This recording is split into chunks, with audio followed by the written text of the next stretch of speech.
Hello everyone, welcome back to Medilan India YouTube channel. आज का हमारा टॉपिक है डायरिया।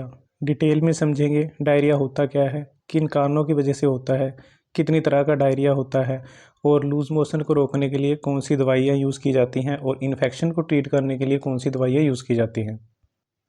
डायरिया क्या है? डायरिया एक ऐसी कंडीशन है जिसमें हमारी बॉडी का जो लिक्विड फ्लूइड होता है वो वाटरी स्टूल की फॉर्म में बॉडी से एक्सक्रीट आउट हो जाता है। जनरली होता क्या है, जो हमारी स्मॉल इंटेस्टाइन होती है वो हमारे बॉडी के फ्लूइड मटेरियल को एब्जॉर्ब नहीं कर पाती अच्छे तरीके से।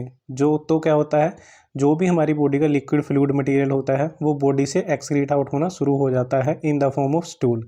बेसिकली डायरिया दो तरह का होता है, एक होता है एक्यूट डायरिया, दूसरा होता है क्रोनिक डायरिया। एक्यूट डायरिया क्या होता है? ये डायरिया बेसिकली 2 से 3 दिन के लिए होता है और इसको ईजिली मेडिसिन के साथ ट्रीट किया जा सकता है। क्रोनिक डायरिया जो होता है वो 2 से 3 वीक तक चलता है और ये मेनली होता है जब हमारे स्टमक में या फिर इंटेस्टाइन में कोई इंटरनल इशू आ जाए या फिर कोई प्रॉब्लम आ जाए, तब क्रोनिक डायरिया होता है। डायरिया किन किन कारणों की वजह से हो सकता है? बेसिकली डायरिया फर्स्ट हो सकता है इन्फेक्शन की वजह से।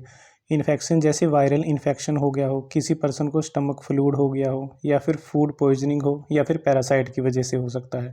दूसरे नंबर पे आते हैं मेडिसिन्स। कुछ ऐसी एंटीबायोटिक्स, कुछ ऐसे एंटासिड्स होते हैं जिनमें मैग्नीशियम प्रेजेंट हो, या फिर कुछ ऐसी ड्रग्स जो कैंसर के ट्रीटमेंट में यूज़ की जाती है, उनकी वजह से भी डायरिया हो सकता है। थर्ड नंबर पे आता है डाइटरी फैक्टर्स, जैसे कोई पर्सन आर्टिफिशियल शुगर ज़्यादा क्वांटिटी में यूज़ कर रहा हो, कैफ़ीन का ज़्यादा यूज़ कर रहा हो, अल्कोहल का ज़्यादा यूज़ कर रहा हो, उस केसेस में भी डायरिया हो सकता है। इसके अलावा कुछ अदर फैक्टर्स भी हैं जो डायरिया कोज करते हैं, जैसे स्ट्रेस हो गया, पोस्ट सर्जिकल इश्यूज हो गया, या फिर कुछ ऐसी बीमारियां जो स्टमक से रिलेटेड हों, जैसे इरिटेबल बाउल सिंड्रोम्स, इनकी वजह से भी डायरिया हो सकता है। अब हम बात करते हैं ट्रीटमेंट की। डायरिया में जनरली होता क्या है, जो भी हमारी बॉडी का लिक्विड फ्लूइड मटेरियल होता है वो फ्रीक्वेंटली बॉडी से एक्सक्रीट आउट होता है स्टूल की फॉर्म में। तो इसलिए पर्सन को डिहाइड्रेशन बहुत जल्दी हो जाती है। तो इसलिए फर्स्ट कोई भी पेशेंट आपके पास आता है तो पहले आपको उनकी पल्स चेक करनी है, बीपी रेट चेक करना होता है और डिग्री ऑफ डिहाइड्रेशन चेक करनी होती है। अगर किसी पेशेंट का बीपी नॉर्मल है और डिग्री ऑफ डिहाइड्रेशन माइल्ड है तो हम ट्रीटमेंट नंबर फर्स्ट फॉलो करते हैं।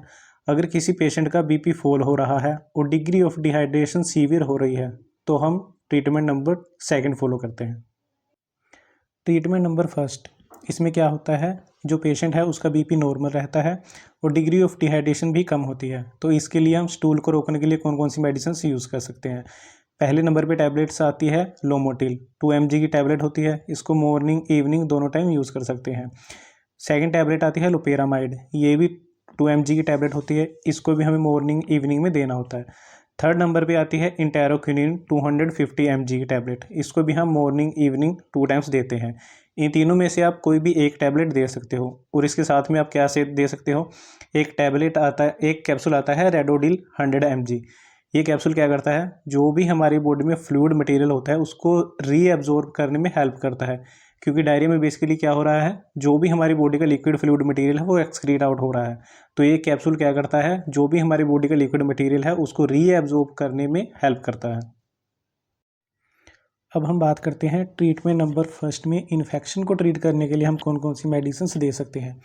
पहली टैबलेट आती है नॉरफ्लॉक्स 400 mg, इसको भी हम मॉर्निंग इवनिंग में देते हैं और 5 डेज तक इसको देना होता है। सेकंड टैबलेट आती है ओफ्लॉक्स ओजेड, इसको भी हमें मॉर्निंग इवनिंग में देना होता है, ये भी 5 डेज़ के लिए दी जाती है। थर्ड नंबर पे आती है टिनिबा 500 mg, इसको भी हम मॉर्निंग इवनिंग में देते हैं, ये भी 5 डेज़ के लिए दी जाती है। इसमें बेसिकली क्या होता है, इसमें टिंडाजोल होता है।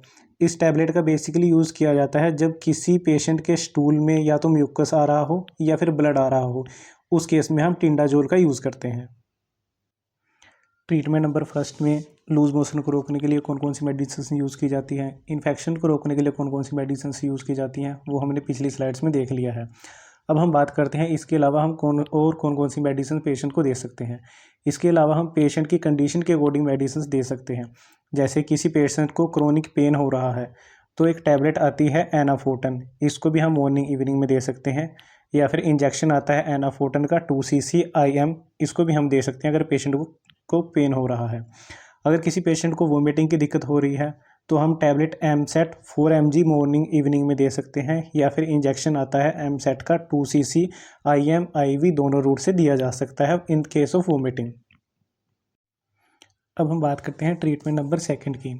इसमें क्या होता है, पेशेंट का जो बीपी है वो फॉल होना शुरू हो जाता है और उसमें क्या होता है, डिग्री ऑफ डिहाइड्रेशन बहुत सीवियर हो जाती है।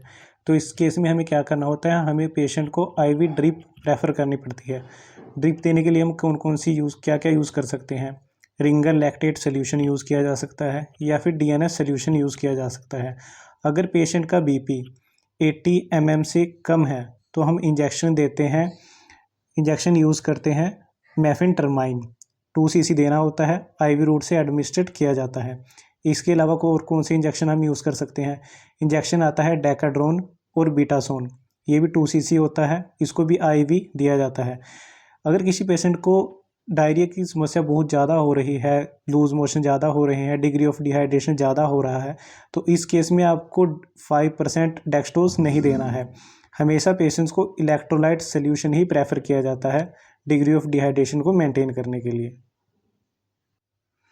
तो ये था हमारा आज का टॉपिक डायरिया, जिसमें हमने सीखा डायरिया क्या होता है, कितनी तरह का होता है, किन किन कंडीशंस की वजह से होता है, लूज मोशन को रोकने के लिए कौन सी टैबलेट्स दी जाती हैं, इन्फेक्शन को ट्रीट करने के लिए कौन सी टैबलेट्स दी जाती हैं। वीडियो अच्छी लगी हो वीडियो को लाइक करें, चैनल को सब्सक्राइब करें ऐसे ही और वीडियो के लिए। Thank you for watching video.